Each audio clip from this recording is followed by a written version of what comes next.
ILS VRC 요 대회가 끝난 다음에 이제 컨볼루셔널 뉴럴 네트워크의 구조에 대한 어떤 그 고민들이 어떻게 변화했는지에 대해서 간략하게만 조금 설명을 드리겠습니다. 이제 라이트웨이트 모델, 뭔가 모델을 갖다가 이제 가볍게 만들고 싶은 거예요. 가볍게.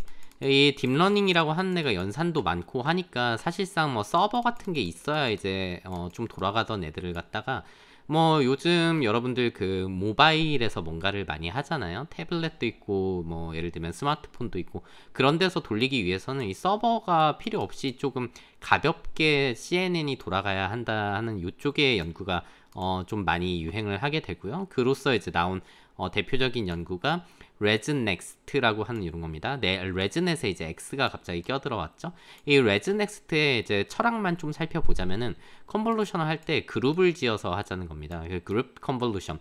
우리가 일반적인 컨볼루션을 한번 살펴보죠. 일반적인 컨볼루션은 이러한 어떤 피처가 이렇게 있을 때 얘가 세로 길이가 h, 가로 길이가 w, 채널이 c가 이렇게 있다 치면은 우리가 여기에다가 3x3짜리 필터를 가지고 얘를 한번 훑는다 이렇게 해봤을 때 얘가 채널이 c개가 있기 때문에 실질적으로 안에서의 연산은 이 3x3짜리 필터를 갖다가 이 c개를 이렇게 복사를 하죠. 동일한 필터를 갖다가 c개를 이렇게 복사를 해가지고 모든 채널에 대해서 같은 필터가 이 필터가 여기에 대해서 연산을 하고 이 필터가 여기에 다음 채널에 대해서 연산을 하고 마지막 필터는 뭐 여기에 대해서 연산을 하고 결국 동일한 값을 갖다 이렇게 계산을 하는 형태인데 이렇게 하지 말고 하나의 필터가 이제 모든 이 채널을 커버하지 말고 그룹을 짓자 이겁니다. 채널을 좀 나누자 이거예요. 예를 들어서 나한테 역시 H by W by C라는 요 어떤 피처 맵이 있다고 생각을 해봤을 때 얘 그룹을 예를 들면은 이렇게 4개로 나누겠다 하면은 4개로 나누겠다 하면은 나의 어떤 필터 3x3 필터 하나는 요만큼에 대해서만 좀 유효하게 돌아라. 그리고 다른 3x3 필터는 그 다음 이 채널 그러니까 원래 이 채널이 128개고 그룹을 4개로 했다고 치면은 지금 요 하나의 채널은 32개씩 있는 거죠. 32개 채널, 32개 채널, 32개 채널. 이 첫 번째 필터는 32개만 복사를 해서 여기 맨 앞에 있는 블럭에만 유효하도록 하고 그 다음 이제 필터는 그 다음 32개 채널의 요 그룹에 대해서 유효하도록 하고 이렇게 하게 되면은 연산량이 줄어듭니다. 요거는 좀 이따 다시 얘기를 할게요. 요런 어떤 컨볼루션을 갖다가 일반적인 컨볼루션을 채널 축에 대해서 그룹을 짓도록 그룹에 이제 해당하는 부분에 대해서만 이제 컨볼루션을 이렇게 유지를 하는 요거가 이제 파이토치 어떤 그 코드 안에서 여러분들이 컴부2D라고 하는 이 어떤 클래스를 많이 쓰실 텐데 여기 그룹이라고 하는 그룹스라고 하는 이 아기먼트가 하나가 있어요. 여기에 이제 내가 몇을 넣느냐 해서 그룹을 예를 들어서 내가 4를 하겠다 하면은 전체 채널이 128개면은 128개를 4개로 쪼개겠다는 거예요. 즉 32개짜리 4개로 쪼개서 이 32개, 32개, 32개, 32개에 대해서 얘네한테 유효하도록 이렇게 따로따로 이제 필터링을 하자라는 개념이 그룹 컨볼루션이 되겠습니다. 여기 지금 그림을 보시면은 이게 지금 레즈넷에서의 그 버틀렉 레이어죠. 이게 내가 266 채널에 이제 피처 맵이 들어오면 걔를 갖다가 원 바이 원 컨볼루션을 통해서 64 채널로 줄이고 진짜 하고 싶던 3x3짜리 컨볼루션 연산을 이 줄어든 채널에 대해서 수행을 한 다음에 다시 늘리죠. 원바이 원짜리를 써서 256 채널로 늘린 다음에 이제 레지듀얼 숏컷을 통해서 이렇게 덧셈을 하는 연산이 이제 레즈넷인데 레즈넥스트에서는 이 사이에 대해서 아까 말씀드린 것처럼 하나의 어떤 필터가 전체 채널을 커버하게 하지 말고 예를 들면은 나한테 256짜리 이 채널이 들어왔으면은 일단 1x1을 통해서 채널을 줄이긴 하는데 이렇게 64로 급격하게 줄이지 않고 128로만 이렇게 줄인 다음에 128 채널을 갖다가 내가 그룹을 32개로 하겠다는 거는 채널을 4개씩 하겠다는 거죠. 4개씩 4개, 4개, 4개 요 그룹이 이제 32개가 있다는 거죠. 이렇게 하면 전체 채널은 128개가 맞죠?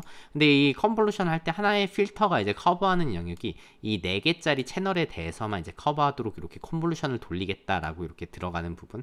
그 다음에는 이제 1x1짜리 컨볼루션을 써서 다시 256차원을 돌린 다음에 동일하게 이 레지듀얼 쇼컷을 통해서 덧셈 연산을 하게 되는 요것이 이제 레즈넥스트의 기본적인 구조가 되겠고요. 요것보다 한 단계 더 나아가서 이제 나오는 것이 익셉션이라고 하는 뭔가 인셉션과 비슷한데 이제 인이 X로 바뀌었죠. 역시 구글에서 개발한 어떤 모델이 되겠고요. 얘의 핵심은 depth-wise separable convolution이라고 하는 그룹 컨볼루션은 예를 들면은 아까 말씀드렸듯이 나한테 피처 맵이 64바이 예를 들면 64바이 128이 있었대 하면은 얘를 그룹을 32개로 하겠다면은 채널 4개짜리를 32개로 이렇게 쪼개는 거잖아요. 이 4개짜리가 32개가 있다는 건데 이렇게 그룹으로도 하지 말고 각 채널을 다 따로따로 필터링을 하자 이렇게 갖고 가는 게 depth-wise separable convolution입니다. 이렇게 되면은 여러분들이 이제 생각해 볼 수 있는 문제가 exception은 결국 우리가 하고 싶은 건 모델 사이즈를 줄이자 이거예요.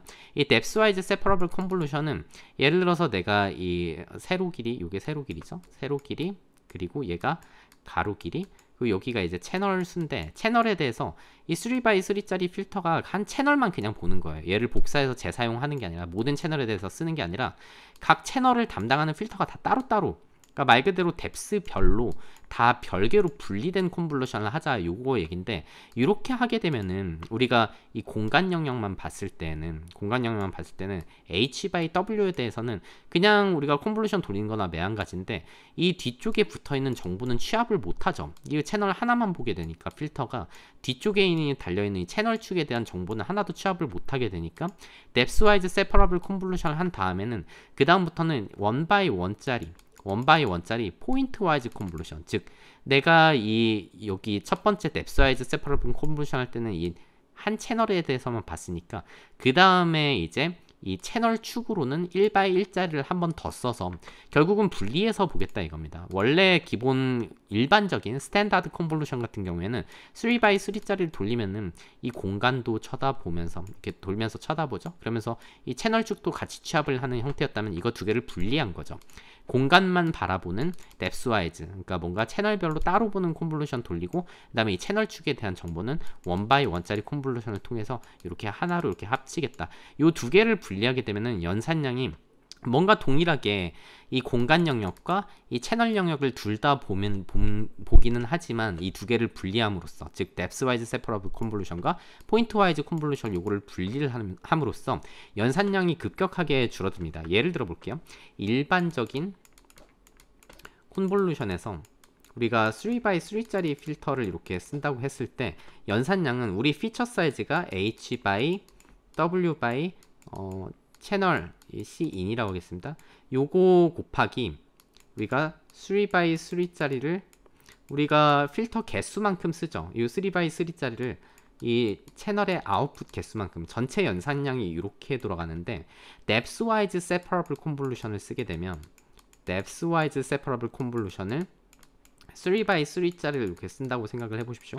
그러면 우리의 피처 사이즈는 H by W by 근데 요 채널을 이제 신경을 안 쓰는 거죠. 그냥 이 채널별로 각각 돌아가니까 여기에 이제 3x3짜리가 아니죠. 이렇게 하면서 요거들 보죠. 이제 이 앞에다 쓰겠습니다. 이 결국은 채널별로 3x3짜리가 H by W만을 보는데 이게 이 채널 사이즈만큼 각각 이제 별개의 필터 이렇게 도는데 이 C 아웃이 이제 없어지는 거죠. 이게 없이 그냥 각각의 필터가 그냥 3x3짜리가 C 아웃 개만큼 있는데 이 C 인계만큼 복사해서 쓰는 게 아니라 각각이 C 인계를 이렇게 쳐다보니까 C 아웃만큼이 얘가 없어지는 효과가 있어서 일단 연산량이 2 곱하기만큼 줄어들게 되는 거죠. 그리고 얘는 이제 이 공간 영역에서만 봤으니까 이제 포인트 와이즈하게 즉 1x1짜리를 써서 채널 축을 이제 관찰하게 해야 되는데 얘는 우리의 피처 맵인 H 곱하기 W에다가 이제 C인 요 사이즈가 있는 건 동일한데 여기에 1x1짜리를 보는 거니까 얘는 그냥 1이라서 사실 곱하나 만합니다. 그리고 여기에 곱하기 C 얘를 1x1짜리를 몇 개 쓸 거냐. 그러니까 요 두 개를 합친 게 결국 결론적으로 얘기하자면 원래 콘볼루션에서는 이만큼의 연산량을 가지던 거를 뎁스 와이즈 콘볼루션과 포인트 와이즈 콘볼루션 분리함으로써 얘 더하기 얘가 되는 효과. 이거 두 개 더한 게 얘보다 작습니다. 6배에서 8배 정도 작아요. 크게 차이가 나는 부분은 요 씨앗 요게 없어지는 게 이게 크죠. 연산량이 급격하게 줄어드니까 이런 뎁스와이즈 세퍼러블 컨볼루션과 포인트와이즈 컨볼루션을 쓰면은 효과는 동일하게 갖고 가면서 연산량을 줄일 수 있다. 이런 식으로 이제 가벼운 모델을 만듭니다. 이 철학을 가지고 이제 유명하게 나오는 모델들이 이 모바일넷과 셔플렛 시리즈예요. 모바일넷도 이제 버전 1, 버전 2 해서 뭐 버전 4까지 뭐 어디까지 나왔는지 모르겠습니다. 제가 버전 4까지 봤는데 이제 이 익셉션이라고 하는 즉 뎁스와이즈 세퍼러블 컨볼루션과 포인트와이즈 컨볼루션을 결합한 형태로 해서 모델을 이제 가볍게 만드는 거죠. 뎁스와이즈 컨볼루션, 포인트와이즈 컨볼루션. 이 익셉션과 똑같은 게 이제 모바일넷 버전 1이고요. 모바일넷 버전 2에서는 이게 이제 바틀렉인데 보통 바틀렉은 이 채널 사이즈를 줄인 다음에 하는 건데 이 모바일넷은 거꾸로 채널을 늘린 다음에 하는 이런 구조를 갖고 갑니다. 그러니까 거꾸로 이렇게 반대로 청개구리처럼 생겨먹은 마틀렉을 구조를 갖고 가는 게 이제 모바일넷 버전 2고요. 모바일넷 버전 3에서는 지금 여기 마치 그 SE넷 스퀴즈 익사이테이션 블럭이 들어가듯이 뭔가 어텐션 비스무리한 애를 하나를 추가하게 되는 이런 뭐 버전 4, 뭐 버전 5 이렇게 쭉 계속 나오고 있어요. 셔플렛은 그룹 콘볼루션을 쓰게 되는데 그룹 콘볼루션을 쓸 때 우리가 이게 채널 축입니다. 좀 쉽게 그리면은 이렇게 이제 이 채널 세로 가로 사이즈를 그룹으로 이렇게 나누는데 이제 이 덩이별로 따로따로 이제 콘볼루션 들어갔는데 얘마다 이제 섞는 거예요. 여기서 하나 뽑아오고 그 다음에 두 번째 그룹에서 하나 뽑아와서 그리고 세 번째 그룹에서 뭐 예를 들면 하나를 또 뽑아서 얘를 갖다 그룹을 하나를 다시 만들어서 순서만 바꾸는 거죠. 그리고 또 순서를 바꿔서 요 덩이 만들어서 또 그룹 컨볼루션하고 이 섞는다는 이 셔플이라는 의미 채널 축으로 이 섞는 요거가 그룹 컨볼루션과 이렇게 짬뽕으로 들어가가지고 뭐 그림을 한번 이해해 보셔도 될 것 같습니다. 이게 이제 채널 축이에요. 채널 축이 원래 그룹별로 이렇게 컨볼루션이 따로 돌아가던 얘를 이제 잘게 이렇게 또 쪼개가지고 얘네를 이렇게 섞는다는 거죠. 이렇게 섞어서 이제 뭔가 효과를 가져가겠다. 이렇게 하니까 이제 가볍게 만들면서도 성능이 올라가겠다. 뭐 이게 이제 모바일넷과 셔플렛이 이 가벼운 CNN 모델에서 막 이제 싸우게 됩니다. 요거는 이제 사실 AI의 주류라기보다도 뭐 조금 이런 거를 이제 연구하는 분야는 이제 따로 이제 가게 되는 거죠. 주로 인베디드나 이쪽에서 이런 걸 이제 갖고 가려고 하는 거고요. 그 다음에 이제 NAS라고 하는 새로운 CNN을 설계하는 방법들이 나와요. 이 CNN을 생각을 해보면 우리가 콘볼루션 다음에 뭐 매치 노멀라이제이션을 하고 액티베이션을 하고 요거를 사람이 조금 했다면은 이 CNN 딥러닝 만드는 것도 딥러닝한테 시키자, 얘를 만드는 딥러닝을 따로 만들자, 뭐 요런 개념으로 받아들이시면 됩니다. 인공지능 자체를 인공지능으로 만들자 이런 느낌이고 그래서 이름이 Neural Architecture Search예요. 그러니까 뭔가 뉴럴 신경망을 통해서 구조를 좀 찾아보자. 제일 좋은 구조를 찾아보자. 뭔가 완전 자동화된 방법인 거죠. 뉴럴 네트워크를 설계를 하는 데 있어서 자동화를 시켜보자 하는 게 이 NAS라고 하는 요 접근 방법이 되겠고 이 NAS라고 하는 거를 통해서 우리가 컨볼루션이나 풀링이나 이런 어떤 이 전체 조합을 갖다가 어떻게 조금 잘 만들어 볼 것인가를 좀 탐색하는 과정이라고 보시면 돼요. 요 탐색을 할 때 갖가지 머신러닝 기법들이 들어갑니다. 요 reinforcement learning을 강화학습을 쓸 경우도 쓸 때도 있고 뭐 이 진화 알고리즘이죠. evolutionary 알고리즘을 쓸 때도 있고 그레디언트를 좀 이렇게 분석을 해서 만들 때도 있고 그 유명한 네트워크들이 이 CNN 구조들이 이 뉴럴 아키텍처 서치를 통해서 딥러닝을 통해서 도출된 자동화된 네트워크들이 이 나스넷, 뭐 엠나스넷, 아메바넷, 뭐 FB넷 뭐 이런 것들이 조금 있어요. 이게 막 아무렇게나 생겼습니다. 이 딥러닝이 만든 아키텍처라서 아키텍처가 이렇게 좀 생겨 먹었어요. 이게 이제 아메바넷을 제가 갖고 온 건데 이렇게 조금 사람이 이거 뭐 어떻게 만들으라고 이렇게 이게 도대체 무슨 철학을 갖고 만든 거지? 그래서 자동화로 만든 CNN 구조라고 보시면 될 것 같고 이제 다 자동화를 하는 것도 좋은데 사람이 그래도 좀 손을 타야 더 성능이 좋아지더라 하는 애들이 얘네들입니다. 레그넷 같은 애들은 이제 이 어떤 디자인을 위한 디자인 스페이스를 좀 제대로 만들어 보자. 몇 개의 이제 선택지를 줘요. 뎁스라든가 이 채널의 뎁스는 이제 레이어의 수라고 보시면 되고 레이어 수, 위스는 이제 채널 수라고 생각을 하시면 돼요. 채널의 수. 그리고 이 바틀렉을 얼마나 우리가 바틀렉이라고 하면 채널을 줄이는 거죠. 얼마만큼 줄일 것이냐. 이 그룹 컨볼루션을 하게 되면 그룹을 몇 개를 할 것이냐 이런 것들을 갖다가 이런 좀 이 딥러닝, 그러니까 자동화되는 걸 전부 다 자동에 맡기지 말고 얘네들만 좀 맡겨서 좀 잘하게 하자는 게 레근의 사람의 직관이 조금 어느 정도 들어가 있죠. 사람이 조금 개입을 하는 거죠. 여기 안에서만 좀 탐색을 해라 이런 느낌이고, 이 efficientness는 이제 얘도 CNN의 구조인데 얘도 적절히 좀 사람 손을 타되 어느 정도는 컴퓨터에 맡기자 약간 이런 느낌이에요. 이 efficientness는 궁금하신 분들은 좀 찾아보시기 바랍니다. CNN 계열에서는 이제 efficientness이 성능이 가장 좋다고 알려져 있죠. 뭐 이 이후에 이제 예를 들면 뭐 conv, next라든가 이런 새로운 또 차별화된 아키텍처들이 등장을 하기는 하지만 efficientness는 약간 자기만의 고유 장르라고 보시면 됩니다. 사람이 정해주는 거예요. 이 width라고 하는 건 아까 말씀드렸듯이 이 채널의 수라고 생각을 하시면 돼요. 채널의 수, 그리고 depth라고 하는 거는 레이어의 수, 얘를 몇 개나 쌓을 거냐, 얼마나 깊게 쌓을 거냐, 그리고 resolution이라고 하는 거는 우리가 요 피처 맵에서의 요 채널 수가 지금 width라고 말씀을 드렸죠. depth는 레이어의 수고, resolution은 H랑 W 사이즈는 어떻게 할 거냐, 요거를 이제 좀 자동화해서 찾아보는데, 마냥 자동화를 하지 말고 얘의 규칙을 좀 찾아보자입니다. 그 efficientness는 요거를 이 지금 width와 depth와 resolution의 밸런스를 적절히 조절하는 수식이 하나가 존재를 해요. 요 수식에 따라서 예를 들어서 width가 2배가 되면 예를 들면 depth는 2분의 1배가 되어야 한다. 얘를 공식으로 좀 찾아보자 하는 것이 이 compound scaling이라고 하는 요 공식이 되겠습니다. 요거를 잘 조합을 했더니 굉장히 성능이 좋아지더라 하던 게 이 efficientness이에요. 기존의 이 아멜반에서는 아까 컴퓨터 혼자서 NAS, Neural Architecture Search를 통해서 그냥 만들어낸 딥러닝보다도 훨씬 더 요 밸런스를 이렇게 제안을 하고서 이 공식대로 이렇게 설계를 했더니 잘 만들어지더라 하는 게 이제 efficientness이 되겠습니다. 이제 뭐 결론입니다. 우리가 다양한 CNN의 설계 철학을 좀 살펴봤는데 현재의 인공지능에서 이 CNN의 아키텍처는 그렇게 크게 주목받지 못해요. 여러분들이 내가 요거를 이렇게 바꿔볼까 한다고 사람들이 이렇게 많이 봐주지 않습니다. 그냥 하나의 함수로서 그냥 생각을 해요.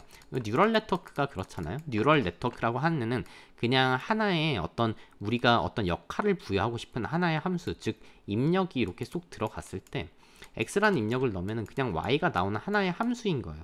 얘를 어떤 역할로 쓰게 할 것인가, 그거를 결정하는 게 실제 인공지능의 핵심이 되는 거죠. 그래서 가끔 그러시는 분들이 있어요. 내가 어쩌고 넷을 이 구조를 많이 알아서 나는 딥러닝을 잘 한다 이러시는 분들이 있는데 요거는 전혀 아닙니다. 예전에 한번 말씀드렸지만 우리가 뭐 이 알고리즘에서 소트가 뭐 이 소트가 있고 저 소트가 있고 뭐 퀵소트, 버블소트, 무슨 위상정렬 뭐 이런 걸 많이 한다고 우리가 알고리즘을 알고 있다 이렇게 얘기하지 않죠. 얘는 그냥 갖다가 그냥 쓰는 거고 이 CNN 아키텍처도 마찬가지예요. 이런 CNN 아키텍처를 어떤 역할에 이제 쓰게 할 거냐, 그리고 어디에 적용할 거고 어떻게 학습을 시킬 거냐가 오히려 더 중요한 겁니다. 그러면은 왜 CNN 아키텍처에 대해서 이렇게 살펴봤나요? 했을 때 이 기본적인 유명한 아키텍처의 이 디자인 철학을 조금 살펴보는 것은 여러분들이 도움이 되는 거죠. 이 CNN을 왜 이렇게 만들었을까에 대해서 알고 있다면은 나중에 여러분들이 그 어떤 특성을 잘 활용을 해서 AI에 잘 써먹을 수 있다.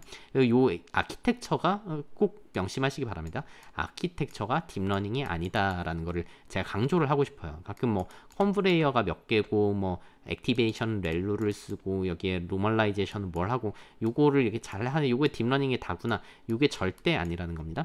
현재 이 CNN은 다양한 이 함수로서 어떤 역할을 할 건지 어떤 역할을 부여하는지에 따라서 예를 들면 다른 태스크의 백본은 비슷하죠. 우리가 지금 이 클래시파이어에서 CNN을 한다는 거는 이 CNN이 주로 하는 역할이 이제 피처를 추출하는 역할을 이렇게 하잖아요. 뭔가를 분류하는데 쓸모 있는 피처를 추출해 주세요 하는 요 역할을 이제 부여를 하는 거죠. CNN이. 이제 다른 컴퓨터 비전 태스크에서도 이제 요 얘기를 써서 뭔가 내가 이런 오브젝트 디텍션을 하고 싶은데 좀 걔에 맞는 피처를 뽑고 싶다 했을 때 이제 CNN을 좀 쓰는 거고요. 혹은 이 어떤 우리가 특정한 목적 함수를 설계를 할 때 로스 자체로서 요 CNN을 쓰게 되는 경우가 많습니다. 요때 많이 쓰이는 게 이제 VGG인데 뭐 여러분들이 이건 생성 쪽이나 뭐 요쪽에 가면 많이 배우게 될 거고요. 그다음에 혹은 현재 이제 유행하는 이 진짜 생성 AI 쪽에서는 내가 어떤 데이터가 있으면 얘를 이 생성 AI가 이해하기 쉬운 공간으로 이렇게 인코딩하거나 매핑하는 역할로서 이런 어떤 CNN, 여기 이미지 CNN을 많이 쓰게 됩니다. 뭐 이런 거에 대해서는 차근차근 예제를 살펴보면서 우리가 또 학습할 기회가 있을 것 같습니다. ILS VRC를 기준으로 한 이미지 클래시피케이션을 위한 컨볼루셔널 뉴럴 네트워크 아키텍처를 좀 긴 시간에 걸쳐서 살펴보았습니다.